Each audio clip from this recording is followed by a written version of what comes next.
سلفیت کا یہی تعلق ہے. دل چاہتا ہے جب واقعات کی لو میں آپ بہ رہے ہیں تو ایک واقعہ آپ کے سامنے اور رکھو. اس واقعے سے آپ کو سمجھ میں آئے گا کہ دیکھیے انسانوں سے غلطی کیسے کیسے ہوتی ہے اور بڑے سے بڑے لوگوں سے غلطی ہوئی، لیکن قرآن اور حدیث کی بات آ جانے کے بعد ان لوگوں نے اپنی بات کو کیسے لے لیا. حضرت عمر ایک سفر میں ہے اور حضرت عمار بھی ایک سفر میں ہے. دونوں بڑے صحابی ہیں. حضرت عمار بھی پرانے صحابی ہیں اور حضرت عمر فاروق بھی پرانے صحابی ہیں. دونوں جلیل القدر صحابی ہیں اور دونوں ہی سفر کر رہے ہیں. رات میں کسی جنگل سے گزر رہے تھے. انہوں نے کہا کہ یہی رک جاؤ. دونوں لوگ اسی جنگل میں رک گئے. دونوں نے چادر بچھائی اور دونوں ہی اس جنگل میں اسی چادر کو بچھا کر سو گئے. حضرت عمار بھی سو گئے, حضرت عمر بھی سو گئے. فجر کی نماز میں دونوں اٹھے. جو چیز بتانے جا رہا ہوں اس کو اگر غور سے سنیں گے تو بہت کچھ سمجھ میں آئے گا. دونوں فجر کی نماز میں اٹھے لیکن دونوں ہی نماز پڑھنے کے لائق نہیں رہ گئے. اشارہ سمجھ رہے ہوں گے آپ ہمارا. دونوں کو غسل کی ضرورت پڑ گئی. انسان ہے, فطرت ہے. حضرت عمار بھی جنبی ہو گئے اور حضرت عمر فاروق بھی جنبی ہو گئے. دونوں کو غسل کی ضرورت پیش آئی. اتفاق دیکھیے, پانی کسی کے پاس نہیں کہ نہا لے. اب پانی نہیں ہے تو کیا کیا جائے گا؟ نماز کا وقت ہے, فجر میں اٹھے ہیں دونوں اور دونوں نے جب اپنے کپڑے دیکھے تو دونوں کے کپڑے خراب ہیں. دونوں کو غسل کی ضرورت پیش آ گئی. حضرت عمار نے عمر سے پوچھا, پانی ہے, مجھے غسل کی ضرورت پیش آ گئی. حضرت عمر فاروق فرماتے ہیں کہ میرے ساتھ بھی وہی معاملہ ہوا ہے, میں تو آپ سے پوچھنے والا تھا کہ پانی ہے یا نہیں. دونوں نے پانی کی نفی کر دی کہ ہمارے پاس پانی نہیں ہے. حضرت عمار کہتے ہیں گھبراؤ نہیں, اللہ کے نبی صلی اللہ علیہ وسلم نے اس کا حل بتلایا ہے. فرمایا کہ جب پانی نہ ملے تو پاک مٹی سے تیمم کر لیا کرو. لہذا ہم تیمم کر لیتے ہیں. حضرت عمر فاروق نے فرمایا, آئے عمار. دونوں میں بحث ہو گئی. دیکھیے, عمار بھی صحابی, عمر بھی صحابی. حضرت عمر کہتے ہیں ہاں, جس محفل میں اللہ کے نبی نے فرمایا جب پانی نہ ملے تو تیمم کر لیا کرو پاک مٹی سے. آئے عمار, اس محفل میں میں بھی تھا, لیکن اللہ کے نبی نے تیمم کی بات اس سلسلے میں کہی ہے جب وضو کے لیے پانی نہ ملے. جب آپ کا وضو نہ ہو اور وضو کے لیے پانی نہ ملے تو تیمم کر لیا کرو. یہاں وضو کا مسئلہ نہیں ہے, یہاں مسئلہ غسل کا ہے. ہم لوگوں کا وضو نہیں ٹوٹا, ہم لوگوں کا غسل ٹوٹا ہے. اور اللہ کے نبی نے تو فرمایا تیمم کر لیا کرو.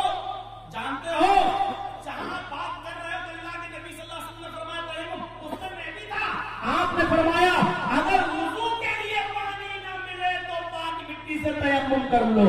آپ نے وضو کے بارے میں کہا ہے اور ہمیں وضو کے لیے غسل کی ضرورت ہے. تو حضرت عمار نے کہا تو ایسا ہے کہ ابھی تو اللہ کے نبی ہے نہیں اور آج کل کی طرح موبائل کا زمانہ بھی نہیں. تک اٹھایا, فون کر لیا کہ ہاں جلدی صاحب رات میں بچہ پیدا ہوا, کیا نام رکھوں. آج کل ایسا زمانہ بھی نہیں تھا. کئی دن کا سفر تھا. اب دونوں بڑے صحابی, اب کیا کریں. ایک کہہ رہا ہے کہ تیمم کر لو, دوسرا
انہوں نے یہ قیاس کیا، دیکھیے قیاس عقل دوڑائی کہ وضو کے لیے چھوٹا تیمم ہوتا ہے، ہمیں تو غسل کی ضرورت ہے، بڑا تیمم کر لیں۔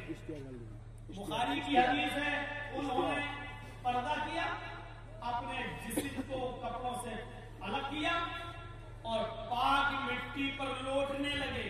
بخاری کے الفاظ ہے کما تمرغت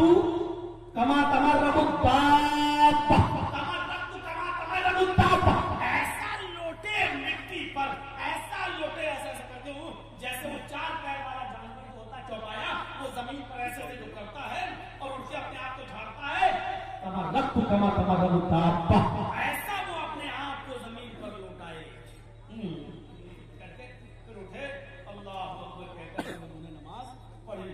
حضرت عمر فاروق نے کہا یہ پڑھنا ہے، انہوں نے پڑھ لی حضرت عمار نے، لیکن حضرت عمر فاروق نے نہیں پڑھی۔ سورج نکلنے کے بعد دونوں نے سفر کیا، جب تھوڑی دور آگے بڑھ گئے تو پانی مل گیا۔ یہ چیز دیکھنے کے لائق ہے، جیسے ہی پانی ملا حضرت عمر نے سب سے پہلے غسل کیا اور جو نماز چھوٹ گئی تھی اس کو انہوں نے پڑھ لیا۔ اب سفر جب ختم ہوا، دونوں لوگ اپنے اپنے کام سے فارغ ہوئے، دونوں نے کہا چلو اللہ کے نبی کے پاس چلیں گے، دیکھتے ہیں میرا طریقہ صحیح تھا یا آپ کا طریقہ صحیح تھا۔ حضرت عمار سمجھ رہے تھے ہمارا طریقہ صحیح، حضرت عمر سمجھ رہے تھے میرا طریقہ صحیح۔ جب سفر ختم ہوا، دونوں اللہ کے نبی کے پاس جب حاضر ہوئے تو اللہ کے نبی دونوں میں سے کون صحیح تھا آپ بتائیے؟ عدالت کیا ہے؟ وَأُولِي الْأَمْرِ مِنْكُمْ میں صحابہ شامل ہو سکتے ہیں، لیکن غور کرو، اطاعت نہ حضرت عمر عمار کی کر رہے ہیں، نہ عمار حضرت عمر کی کر رہے ہیں، بلکہ جب اختلاف ہو گیا دونوں کے درمیان تو اس مقدمے کو کہاں لے گئے؟ اللہ کے رسول کی عدالت میں، اور رسول اللہ سے پوچھا اے اللہ کے رسول ہم نے صحیح کیا یا انہوں نے؟ اللہ کے نبی نے کہا تم نے کیا کیا؟ تو اللہ کے نبی غسل کی ضرورت پڑ گئی تھی، میں نے تیمم کر لیا۔ کہا کیسے؟ فرمایا تمرغت الدابہ، جیسے چوپایا ہوتا پورے جسم پر مٹی میں نے بھر لی۔ آپ نے مسکراتے ہوئے کہا عمار تم نے غلط کیا ہے۔ حضرت عمر مسکرائے، حضرت عمر فاروق سے پوچھا تم نے کیا کیا؟ کہا اللہ کے رسول ہم نے نماز ہی نہیں پڑھی جب تک پانی نہیں مل گیا، جب پانی ملا تب غسل کیا تب نماز پڑھی۔ آپ نے کہا عمر تم نے بھی غلط کیا،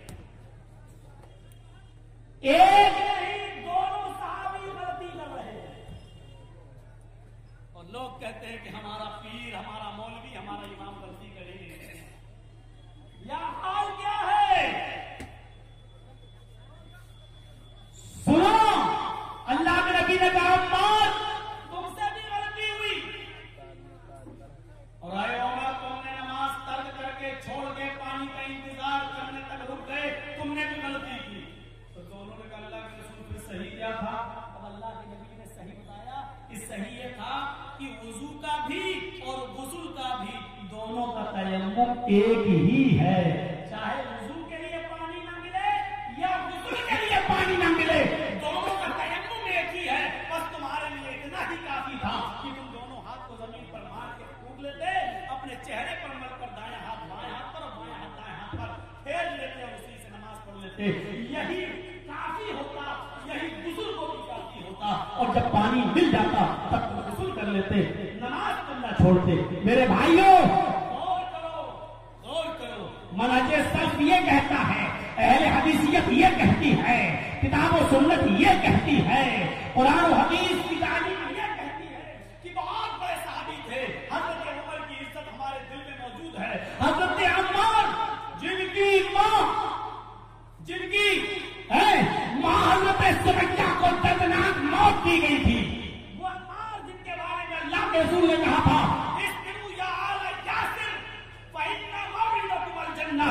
یاسر کے گھرانے والوں صبر کرو تمہارا پورا خاندان ایک ساتھ جنت کے اندر جائے گا۔ اتنے بڑے صحابی، لیکن جیسے ہی کہتے ہیں کہ ہم سے غلطی ہوئی تو فوراً شرمندہ ہوتے ہیں اور اللہ کے رسول صلی اللہ علیہ وسلم سے حدیث سے معلوم کرتے ہیں تو اپنے مسئلے سے رجوع کر لیتے ہیں۔ میرے بھائیوں، حدیث آ جانے کے بعد، قرآن کی آیت آ جانے کے بعد پھر کتنا بھی بڑا بزرگ ہو، کتنا بھی بڑا مولوی ہو، کتنا بھی بڑا ساہوکار ہو، کتنا بھی بڑا چودھری ہو، پھر کسی کی نہیں چلے گی، پھر چلے گی تو جناب محمد رسول اللہ صلی اللہ علیہ وسلم کی چلے گی اور کسی کی۔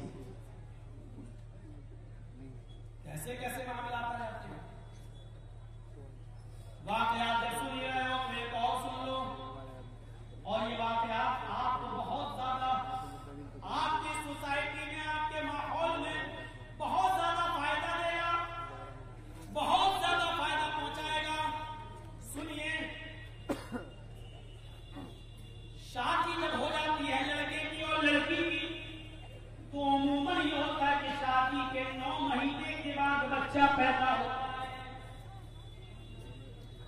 بہت سے بچے 8.5 مہینے میں بھی پیدا ہو جاتے ہیں, 8 مہینے میں بھی پیدا ہو جاتے ہیں.